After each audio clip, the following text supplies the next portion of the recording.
Ok les mecs, aujourd'hui on va découvrir ensemble les 20 maisons les plus bizarres d'internet. Donc let's go, c'est parti. Ok, donc on est sur l'article. Ensuite, alors la première, la maison verte Pembrokeshire, pays de Galles. Peu de maisons sur Terre sont aussi vertes que celle-ci. Construite par Tony Trench et faite de bois, paille et matériaux recyclés, elle fonctionne à l'énergie solaire et éolienne. Ah ouais, carrément, en mode, c'est vraiment une maison écolo, quoi. Genre, ouais, c'est dingue. La maison cave Japon, what the fuck. Des rayures blanches sur un tout en bois lui donnent un aspect de maison cave à vin et un joli mirador pour compléter le tout par l'architecte japonais Terune de Bonga Fresh. Non, désolé, mais j'arrive pas à le prononcer, frère. C'est quoi ce nom? Par contre, la maison, en fait, j'arrive pas à savoir si c'est stylé, si c'est pas stylé, si c'est un mélange ou c'est vraiment bizarre. Alors pourquoi là c'est perché et tout, bizarre. Ensuite, on passe à la troisième maison, let's go. Le Nautilus Tao Nouveau-Mexique USA. Wow, wow, wow. Déjà, le nom, Calmos, ok, y a pas à être aussi compliqué que ça. Entièrement construite à partir de matériaux recyclés pour avoir le minimum d'impact sur l'environnement, elle a été construite par Michel Renaud Curieux. Bah, pour le coup, c'est vraiment curieux, quoi. Mais... c'est quoi cette maison? C'est pas une maison, ça, c'est un château de sable, frère. À quel moment ça, c'est une maison? Oh là, c'est quoi ça? Trinity, Bowie, War, Est, London, Royaume... les noms toujours plus compliqués.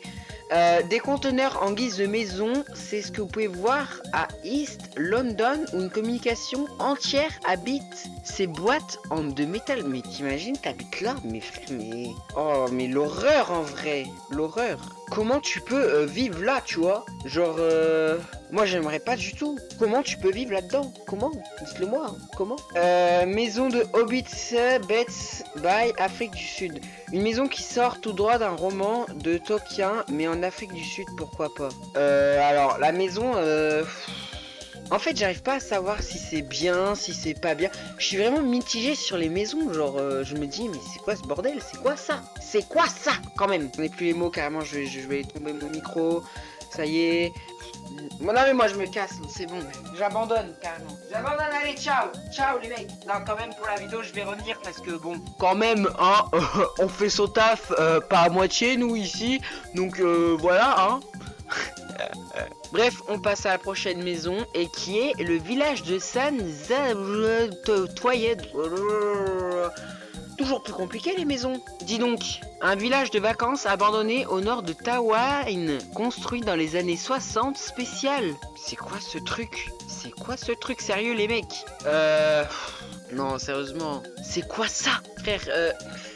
Non mais j'en perds les mots carrément, tu vois, il y a des maisons stylées, il y a des maisons stylées, j'avoue. Dans le monde, il y a des maisons stylées, mais là, non. Là, c'est pas stylé, là. Là, c'est juste de la merde. Frère. Bon, c'est pas grave, on passe quand même à la prochaine maison qui est la maison dans les nuages, Thorpen, Suffolk, Royaume-Uni. Ce château d'eau converti en maison est pour le moins original.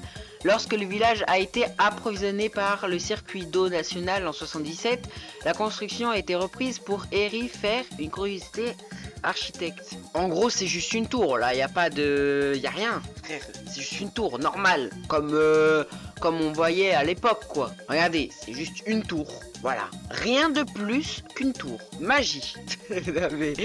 oh là là, les mecs. Bon, on va quand même continuer à découvrir les maisons. Dancing House, Prague, République tchèque. Un bâtiment qui semblait presque normal, désigné par Frank Gervry et Val de Nanana. Pourtant, ce building a été inspiré par la danse, j'ai failli dire la daronne, de Kringer Roger et Fred Astaire pour lui donner sa forme assez spéciale. C'est très très bizarre.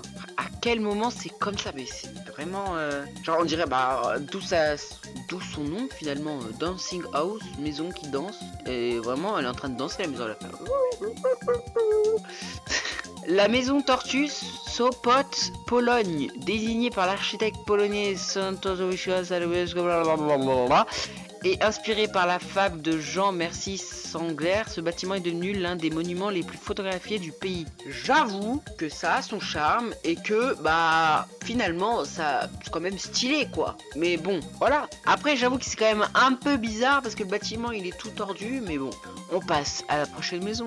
Le building Robot Bangkok, Thaïlande, un building censé représenter la domination de l'informatique dans la banque puisqu'il abrite une banque et l'administration du pays. Bah en même temps, j'ai envie de te dire, ça peut pas être une maison. T'as vu le truc, on dirait un building des États-Unis. Donc ouais, c'est stylé, mais c'est plutôt pour les États-Unis le truc. Donc je sais pas où ça se situe, mais si ça se situe aux États-Unis, top. Si ça se situe en France, pas top. Pff, vraiment, pas top du tout. Voilà. Ensuite on passe à la maison cubique Rotterdam, Pays-Bas. À chaque fois les noms, hein, comptez pas sur moi. Kubinzenkuren, où les maisons cubiques nous viennent tout droit de l'architecte Piet Bloem. Construite à 45 degrés en forme d'hexagone, l'architecte voulait créer de l'espace dans un endroit de grande densité de population. Donc là, t'es en train de me dire que y a beaucoup de gens qui vivent là. Les maisons, elles sont toutes tordues, frère. Genre en mode, il y en a, ils vivent là, il y en a, ils vivent là, il y en a, ils vivent là. Wesh, laissez respirer les gens, je sais pas, non? Bref, on passe à la maison Nautilus, Mexique. Donc au Mexique. Bienvenue dans le coquillage planté au milieu de l'une des plus grandes villes d'Amérique centrale. Inspiré par la vie sous-marine, l'architecte qui a construit cette maison, Javier Sénovienne, est spécialisé dans les constructions inspirées par la nature. On s'en doute vu le coquillage. Voilà. Alors, il me fait penser à autre chose, mais bon. Chacun pense à ce qu'il veut. Chacun est libre de penser ce qu'il veut. Bref, on passe Price House, Corona del Mar, Californie, USA. Dessiné par l'architecte Bart Prince, le but était de conserver un maximum d'intimité tout en taisant de haut tout le quartier osé. C'est quoi ça? C'est quoi? Non mais je suis fatigué, tu vois. C'est quoi ce bordel? C'est quoi cette maison? Non mais on m'avait prévenu que c'était des maisons bizarres, mais bon, de là, je sais plus quoi dire, je sais plus quoi faire. Laissez-moi tranquille, on passe à la prochaine maison parce que là... Melbourne, Australia, voilà, donc c'est en Australie. J'ai complètement la flemme de lire le truc. La nouvelle maison 2009 des compagnies de théâtre à Melbourne, à Saint-Bouc Boulevard, est un amas d'acier peint monté sur des tuyaux d'aluminium. On va y arriver. Ouais. Alors, peut-être que dans un monde futuristique, en vrai, ça va. Quand même, c'est stylé. Mais bon, ouais, pas trop fan quand même. Hein. Peut-être la nuit s'il y avait des lumières ou quoi. Mais là, le jour comme ça, sans lumière, machin... Non, pas fan. Ensuite, on passe à Longbinger, Home Office, Newark, Ohio, USA. Toujours plus compliqué les noms, hein, merci. Un point géant, voilà ce que la compagnie voulait pour son quartier général. Il ne vous reste plus qu'à deviner leur secteur d'activité. Alors, à mon avis, ils sont spécialisés dans les... J'ai plus le mot. Putain, ça se prononce comment déjà? C'est quoi? Oh lolo, c'est quoi? Dans les paniers, voilà. J'avais plus le mot. On passe à un ananas. C'est quoi ce bordel? Non mais je suis en train de rêver les mecs. Je suis en train de rêver là. On peut aller loin pour un cadeau d'anniversaire quand on a les moyens. Construit en 1760 pour sa femme, le seigneur voulait faire un jardin sur le thème des fruits et de la nature. Une construction assurément fruitée. Ah bah ça on peut le dire. Pour avoir l'idée de mettre un ananas dans une maison, dans une construction, dans un jardin... Les gens en ont de l'idée putain hein. Maison du thé Takakuski on Ganagara. Tout ce que vous devez retenir, c'est que c'est au Japon. Voilà. La traduction littéraire de cette construction est maison du thé construite trop haut. C'est déjà mieux en français. En effet, à plus de 6 mètres du sol, lorsque vous arrivez en haut, vous vous assurez votre thé. Comment pas? Le truc, c'est une théière, c'est ça? Parce qu'en fait, ça ressemble pas trop à une théière en fait. Mais bon, pour le thé, c'est une théière quoi. Mais ça ressemble pas à une théière, donc c'est pas logique ce qu'ils disent. On passe tout de suite au château de l'Ermite à Marshworth, Écosse. Voilà.